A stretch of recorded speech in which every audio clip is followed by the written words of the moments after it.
नमस्कार नमस्कार मंडळी आजच्या कार्यक्रमात मी ऋचा गद्रे आपलं स्वागत करते. आज गुरुवार, भारतीय सौर दिनांक 1 श्रावण शके 1948 अर्थात 23 जुलै 2026. मंडळी, एखादी चांगली गोष्ट, एखादं चांगलं पुस्तक किंवा एखादा चांगला चित्रपट आपण पाहिला की आपल्याला काय वाटतं की आपल्या जवळच्या व्यक्तीला कधी एकदा त्याविषयी सांगतो. असंच होतं ना? अहो, होणारच. कारण ती आपली गरज आहे. संवाद साधणं ही प्रत्येकाची गरज आहे. संवाद म्हणजे केवळ बोलणं नव्हे, तर विचारांची, भावनांची आणि माहितीची देवाणघेवाण असते. एकमेकातील संवादामुळे आपण जोडले जातो. त्यातून जिव्हाळा निर्माण होतो. नात्यांची घट्ट वीण या संवादांमधून तयार होते. तर चला, आता अशाच छान रंगलेल्या गप्पा आपण आता ऐकूया आपल्या गप्पा गोष्टी या कौटुंबिक संवादामधून. याचं लेखन केलंय दीपक शिंगण यांनी आणि यामध्ये मोरेश्वर जोशी, विद्या तावडे आणि ऋचा गद्रे यांनी सहभाग घेतला आहे.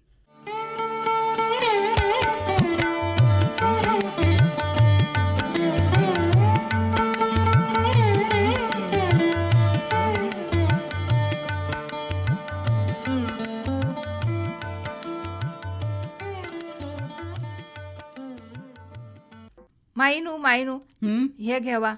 अहो, नेहमी तुम्ही देताव, पण आज आमच्या घरचा हा घ्या बघू गरमागरम चाय. बघू.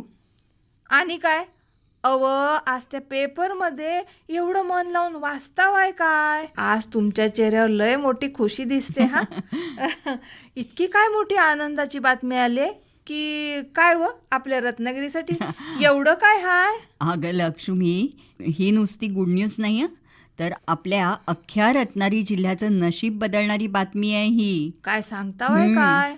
आपल्या रत्नागिरीच्या पर्यटनाला थेट आकाशी भरारी घेणारे पंख लाभणार आहेत. रत्नागिरी जिल्ह्यातील पर्यटनाला मोठी चालना देण्यासाठी पुढच्या काही महिन्यात इथे थेट सी प्लेन प्रकल्प राबवण्यात येणार आहे. Seaplane? आता हे काय नवीन? अव, तर समुद्रात चालणारं विमान तर नवं ना, की ज पाण्यातूनच उडतं आणि पाण्यावरच उतरतं. अगदी बरोबर ओळखलंस लक्ष्मी. हे विमान विमानतळावर नाही, तर थेट पाण्याच्या विस्तीर्ण साठ्यावर म्हणजेच मोठ्या जलाशयावर उतरू शकतं. आणि हो, सर्वात मोठी गोष्ट म्हणजे येत्या मार्च महिन्यापर्यंत ही सी प्लेन सेवा आपल्या रत्नागिरीत सुरू होणार आहे. काय काय चाललंय माईनू? बघ, सदू सुद्धा आला. म्हटलं. नमस्कार काय नमस्कार. म्हणताव काय तुम्ही? आपल्या रत्नागिरीत विमान उतरणार हो. आणि तर पण समुद्रात. अरे हो. म्हणजे माझ्या कानावर पडलं तर मला अजून विश्वासच पटत नाही आहे. समुद्रात विमान उतरणार तर म्हणजे खरंच काय आहे हो? मग हे विमान मुंबईहून सुटणार की, आणि त्याचं भाडं किती असेल हो? आमच्यासारख्या सामान्य माणसाला परवडणार आहे काय ते? अरे अरे हो हो हो, आधी तू बस बघू. होय, आणि होय, हे बघ, होय. लक्ष्मीनं चहा ठेवलाय, तो घे बघू. या घ्यावा आणि- चाय. हो. आले आले चहा हजर. आणि तुला माहित आहे का, हा, काय हो मायनू? हे बघ इथं या वर्तमानपत्रात सगळी माहिती दिलेली आहे. होय काय? सी प्लेनचं रत्नागिरीतून मुंबईपर्यंतचं विमान प्रवास भाडं साधारणपणे 2,000 रुपये असेल. अहो, काय सांगताय काय मायनू? हो. फक्त 2,000 रुपये? अरे हो. मग तर लयच भारी होणार बघा. कारण सध्या मुंबईला जायचं म्हटलं तर एसटीने रस्त्यावरच्या खड्ड्यातनं, वाहतूक कोंडीतनं प्रवास करावा लागतो, किंवा मग रेल्वेच्या तिकिटासाठी महिनाभर आधी रांग लावावी लागते. आता फक्त 2,000 रुपयात आपण मुंबईला विमानानं जाऊ शकणार आहोत. पण मायनू, हे विमान आपल्या रत्नागिरीत नक्की उतरणार कुठं म्हणायचो? हे बघ, नुकत्याच रत्नागिरी येथे झालेल्या शासन स्तरावरील बैठकीनुसार यात स्पष्ट लिहिलंय की मुंबईतून सुटणारं हे सी प्लेन आपल्या रत्नागिरीतील प्रसिद्ध भाटे किनाऱ्यावर किंवा भगवती बंदर येथे उतरणार आहे. काय सांगतावाय काय? असंच लिहिलंय यात. यामुळे मुंबईचे पर्यटक अवघ्या काही मिनिटात थेट आपल्या रत्नागिरीत दाखल होतील. यामुळे आपल्या रत्नागिरीच्या पर्यटनाला खूप मोठी चालना मिळणार आहे. अरे वा वा, म्हणजे भारीच आहे योजना ही. अरे नुसती भारीच नव्हे, तर या योजनेमुळे आपल्या भागात रोजगारही वाढणार आहे. अरे वा, हा. माहिनू, हं? आपल्या भाट्याच्या किनाऱ्यावर विमान उतरणार? हो. मग तर आपल्या घराच्या अगदी जवळच आलं की.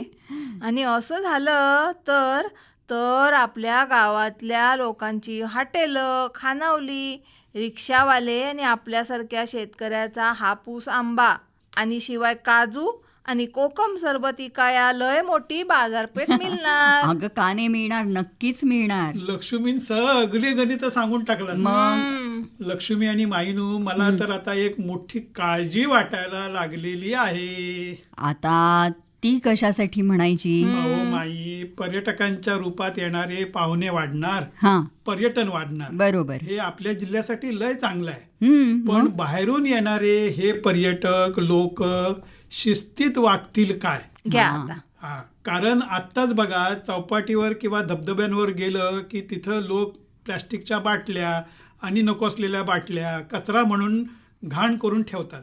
आणि आता थेट विमानानं लोक आले तर गर्दी अजून वाढणार. मग आपल्या निसर्गाची वाट नाही का लागणार हो?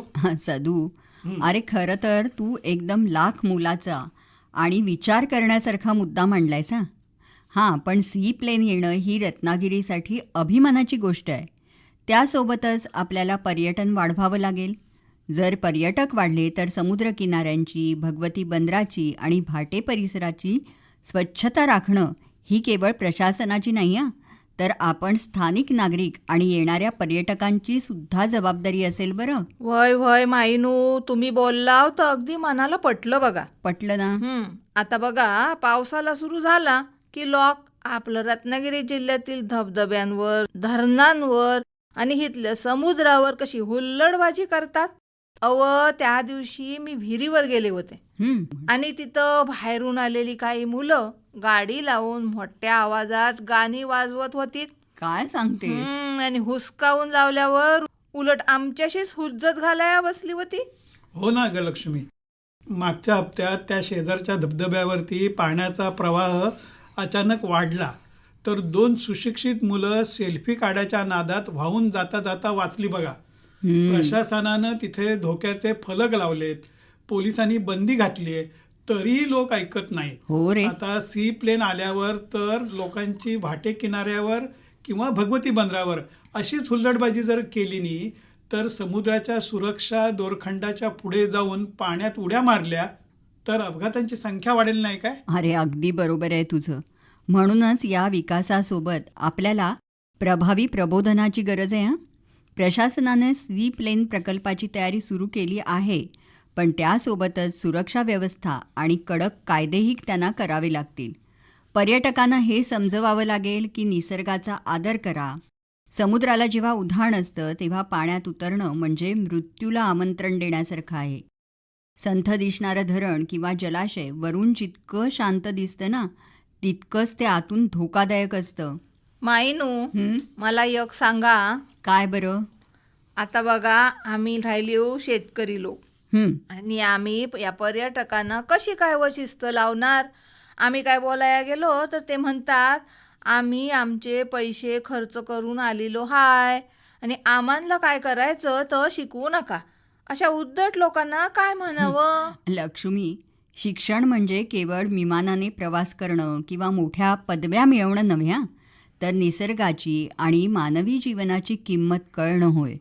जर पर्यटक पैसे खर्च करून येतात तर त्यांना आपल्या कोकणची संस्कृती आणि इथला निसर्ग स्वच्छ राहील याचंही भान असायला हवं.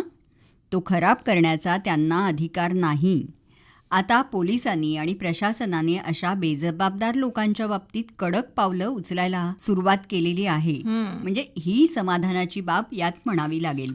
हे अगदी लय योग्य झालं हा माईनू. पण आता आम्ही सगळे गावकरी मिळून एक मोठा नियमच करणार आहोत. तो कोणता बरं? वय वय, खायचा नियम? आपल्या गावात किंवा किनाऱ्याच्या आसपास जर कोणी पर्यटक कचरा करताना दिसतील किंवा बंदी असलेल्या भागात खोल पाण्यात उतरताना दिसतील, त्यांना आम्ही आधीच कडक भाषेत तंबी देणार. आमच्या गावातल्या मुलांना सांगून व्हॉट्सअपवर, फेसबुकवर, काय म्हणता ना तुम्ही, त्याच्यावर माहिती टाकायला लावणार. आणि आमच्या रत्नागिरीत या, सी प्लेनचा आनंद घ्या, गणपतीपुळ्यात गणपतीचं दर्शन घ्या, पण इथल्या निसर्गाशी खेळू नका हे आम्ही आवर्जून सांगणार. वय आणि आपण आपल्या घरगुती खानावलीमध्ये आणि दुकानांवर पण सुरक्षित पर्यटन करा आणि कोकण स्वच्छ ठेवा असे मोठे फलक लावून ठेवूया. वा बघा, वा वा. लक्ष्मीने व्यवस्थित सांगितलं की नाही. अरे सदू, लक्ष्मी, तुमच्यासारखे स्थानिक नागरिक जर इतके सजग झाले ना, तर रत्नागिरीचा हा सी प्लेन प्रकल्प केवळ महाराष्ट्रातच नाही हं, तर संपूर्ण देशामध्ये एक आदर्श ठरेल. येत्या मार्च महिन्यापर्यंत जेव्हा हे विमान भाटे समुद्र किंवा भगवती बंदरावर उतरेल ना, तेव्हा पर्यटकांना केवळ सुंदर निसर्गच नाही हं, तर एक सुजाण आणि शिस्तप्रिय रत्नागिरी देखील पाहायला मिळेल. चला तर मग माईनो, आपणही कंबर कसूया. रत्नागिरीच्या पर्यटनाला नवी भरारी मिळते, तर आपणही जबाबदारीनं वागूया आणि इतरांनाही आपण तसा संदेश देऊया. बरोबर ना? बरोबर. पण नेमका संदेश द्यायचा कोणता? थांब मी सांगते. होय होय, सांगा, तुम्ही सांगा माईनो. पंख नवे नवी भरारी. हम्म, रत्नागिरीच्या पर्यटनाची जबाबदारी आता आपलीच आहे सारी. सुरक्षित पर्यटन, आनंदी जीवन, निसर्गाचा आदर करा, स्वतःचा जीव जपा. तर माईनो, तुम्ही मंगाशी तर काहीतरी सांगताय म्हणून बोलत होता ना, आता त्याचं काय? माईंना काय सांगायचंय नेमकं बरं? होय होय लक्ष्मी, बातमी आपल्या अगदी जवळची आणि खूप काळजी वाढवणारी आहे हं. पण काळजी वाढवणारी म्हणजे? नेमकं काय म्हणायचंय तुम्हाला? अगं, आपल्या रत्नागिरी जिल्ह्यातील गणपतीपुळे किनाऱ्यावर आता पर्यटकांसाठी प्रशासनाने थेट नो एंट्री जाहीर केलेली आहे. म्हणजे बाहेरून येणाऱ्या पर्यटकांना समुद्राच्या मुख्य भागात आणि पाण्यात जायला बंदी घालण्यात आलेली आहे. बाप रे बाप, असं अचानक कसं काय झालं व मायनू? इतक्या लांबून, लय लांबून लोक येतात. हो, पुण्या मुंबईतनं आणखी खैनं लोक गणपतीपुळ्याला गणपतीच्या दर्शनासाठी आणि पावसाळ्यात समुद्राची हवा खाया येतात बघा. मग सरकारनं असा कडक नियम का व केला?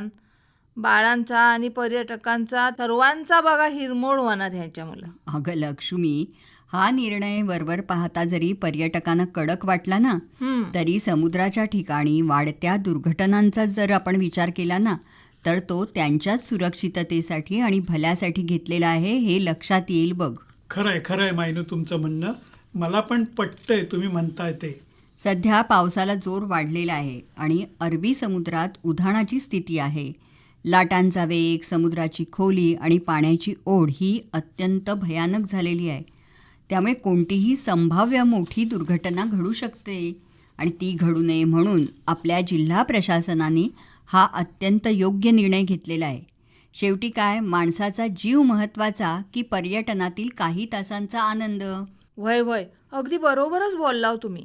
पर्यटन नाही, त्यापेक्षा जीवच महत्वाचा आहे. आता माईनो, कसं? आम्ही इथलं पिढ्यानपिढ्या राहणारे शेतकरी लोक, आम्हाला ठाऊक आहे की समुद्र पावसाळ्यात किती रुद्ररूप धारण करतो ते. आमचं उभं आयुष्य या मातीत आणि समुद्राच्या कुशीत गेलंय. पण या बाहेरून येणाऱ्या शिकल्या सवरल्या लोकांना इथल्या समुद्राच्या पाण्याच्या वेगाचा आणि खोलीचा अजिबात अंदाज येत नाही बघा. पण हे पर्यटक लोक आमचं ऐकतील तर ना. त्यांना स्वतःच्या जीवापेक्षा मोबाईलमध्ये फोटो आणि व्हिडिओ काढण्यामध्ये जास्त घाई असते. अगदी खरं बोललास. आजकालच्या ह्या लोकांचं काय सांगू मायनू. सगळेच मोठे साहेब लोक असतात ना, गाड्या घेऊन येतात, पण डोक्यात जरा बी स्वतःच्या सुरक्षेचं शानपण नसतं बघा. एवढा मोठा उचलणारा समुद्र समोर डोळ्यांनी दिसतोय. लाटांचा भीतीदायक आवाज कानावर येत असला तरी त्यांना आपली मजा सुचते बघा. हो खरे हा, तू म्हणतेस ते. अगं लक्ष्मी, त्याचं काय असतं माहिती आहे काय? काही अतिउत्साही मुलं येतात, त्यांना वाटतं आपण थोडं पाण्यात पुढे गेलो तर काय फरक पडणार आहे, आम्हाला पोहता येतंय असा खोटा माज असतो त्यांच्या अंगामध्ये.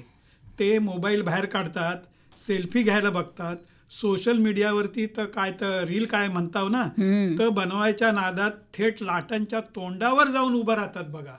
वय माईनू, खरं आहे हे सांगतात आहेत. त्यामुळेच आता प्रशासनाने गणपतीपुळ्यासारख्याच्या ठिकाणी मुख्य चौपाटीवरती पर्यटकांना अडवण्यासाठी दोरखंड बांधलेले आहेत. तरी पण काही हुशार मुलं त्या दोरखंडाच्या खालून सरपटत किंवा वरून उड्या मारून पुढं जाण्याचा मूर्खपणा करतात आणि मग जीव गेला की मग रडत बसतात घरचे. खरंच रे. अतिशय दुर्दैवी आहे हे. हेच तर आजच्या या वर्तमानपत्रात सविस्तर लिहिलं आहे. अतिउत्साही पर्यटकांना चाप लावण्यासाठी आणि पर्यटकांच्या सुरक्षेसाठी हा कडक प्रतिबंधात्मक निर्णय घेण्यात आलेला आहे. शासनानं या परिस्थितीचा आढावा घेऊन कडक आदेश दिले आणि त्यानंतर जिल्हा प्रशासनानं ही पावलं उचलली आहेत. किनाऱ्यावर पोलीस बांधव आणि स्थानिक जीवरक्षक दिवस रात्र तैनात आहेत. म्हणजे काय, जेणेकरून कोणतीही जीवितहानी होऊ नये. मायनू पण मला सांगा, काय काय ही समस्या फक्त आपल्या समुद्रापुरतीच आहे की आजकाल आपण टीव्हीवर आणि मोबाईलवर बघतो की पावसाला सुरू झाला की लोक बाहेर घाटावर, डोंगरात आणि आपल्या कोकणातील धबधब्यांवर, धरणांवर लय गर्दी करतात. तिथं पण अशाच दुर्घटना घडतात ना? अगं, अगदी योग्य मुद्द्यावर बोट ठेवलंस बघ. या वर्तमानपत्रात खाली एक विशेष कॉलम दिलेला आहे.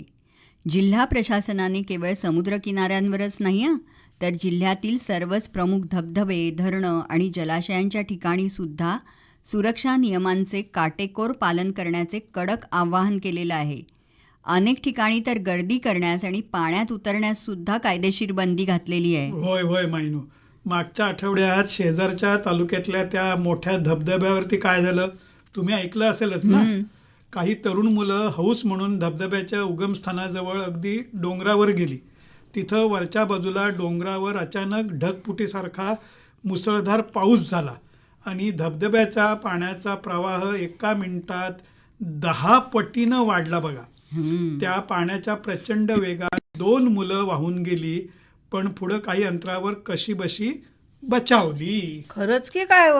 मग खरंच सांगतोय ना मी.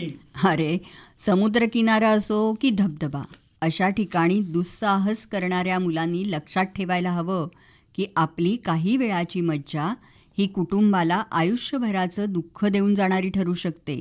हो ना. बाप रे मायनू, ऐकूनच अंगावर काटा आला बघा. किती भयानक आहे हे सगळं. धरणं आणि तल्यांच्या बाबतीत तर अजून धोका असतो.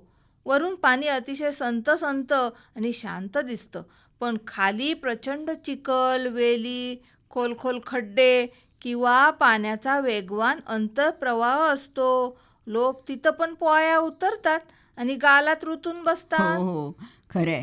जदू, लक्ष्मी, अरे, धरण क्षेत्रामध्ये पाण्याच्या साठ्यात कधी आणि किती प्रमाणात वाढ होईल किंवा धरणाचे दरवाजे कधी उघडले जातील याचा अंदाज सामान्य पर्यटकांना नसतो.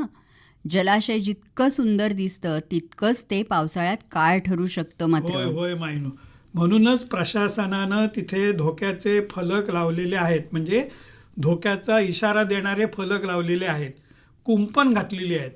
पण लोक ते फलक वाचूनही न वाचल्यासारखं करतात.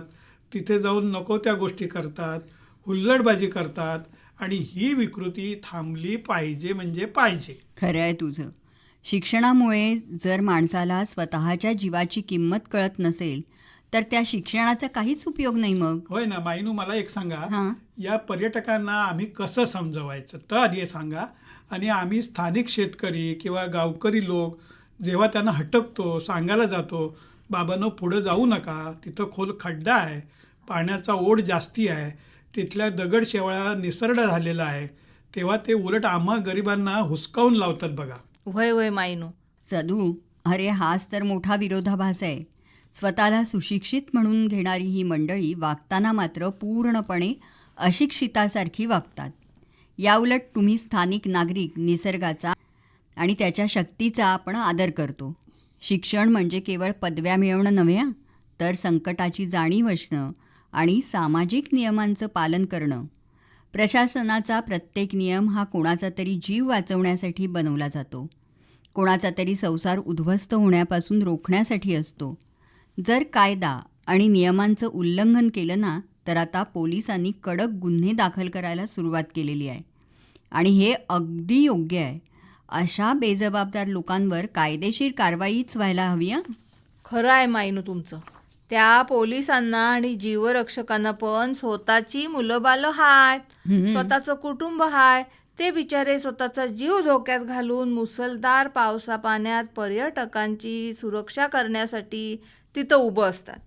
त्यांच्या कामाचा आणि कर्तव्याचा आदर करणं हे प्रत्येक सुजाण पर्यटकाचं आद्य कर्तव्य आहे. अगं लक्ष्मी, अगदी बरोबर. जर आपण निसर्गाचा आदर केला तर निसर्ग आपल्याला आनंद देईल ना. पण जर आपण त्याच्याशीच खेळ केला तर तो रौद्र रूप धारण करून सर्व काही नष्ट करेल. मायनू, आज तुम्ही आमच्या इथं ओट्यावर येऊन हे सगळं समजावून सांगून आमचे डोळे उघडलेले आहेत. बर. मी आता ठरवलंय की मी जरी साधा शेतकरी असलो तरी एक सजग नागरिक म्हणून माझ्या गावातून किंवा शेतातून जो कोणी पर्यटकांचा गट धबधब्याकडे किंवा नदीकडे जाताना दिसेल त्याला मी आधीच थांबवून तिथल्या परिस्थितीची कल्पना देणार. वय आणि मी पण प्रशासनानं जे आवाहन केलेलं हाय तर मी माझ्या नातवांना सांगून मोबाईलवरून आमच्या गावाच्या व्हॉट्सअप ग्रुपवर सुद्धा टाकायला लावीन. आपल्या परिसरात एकही दुर्घटना घडू द्यायची नाही असा नियमच आम्ही सर्व गावकरी मिळून करूया. वय की नाही व? अगदी बरोबर बोललीस लक्ष्मी. बरं. सदू, लक्ष्मी, मला वाटतं आता वेळ खूप झालाय.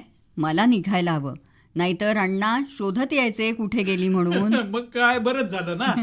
तुम्हाला सोबत पण होईल आणि तुम्हाला व्यवस्थित घरी घेऊन जातील. आता पण ठीक आहे मायनू, आता या तर. हो. बरं का, पुढच्या वेळी तुम्ही दोघं आमच्या घरी या गप्पा मारायला. होय काय? वय जरूर येताव. फक्त पावसान जरा उघडीप देऊन दे म्हणजे झालं. होय ना. तोपर्यंत शुभरात्री तुम्हाला. शुभरात्री.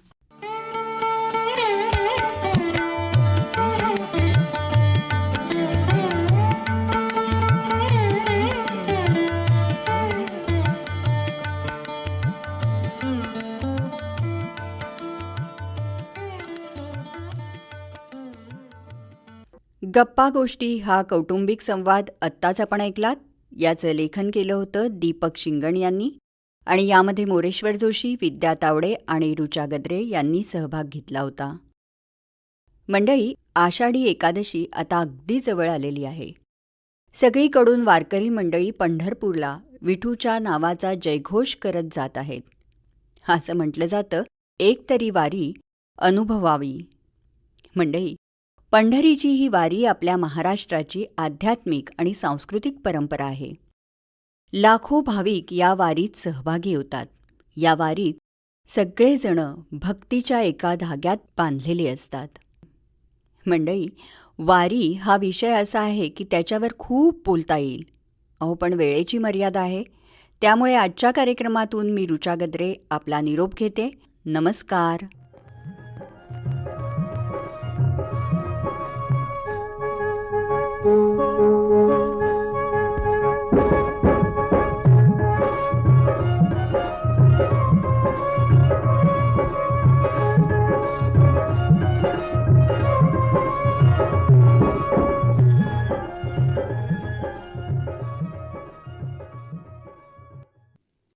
आमचं घर आमचं शेत हा कार्यक्रम आत्ताच आपण ऐकलात.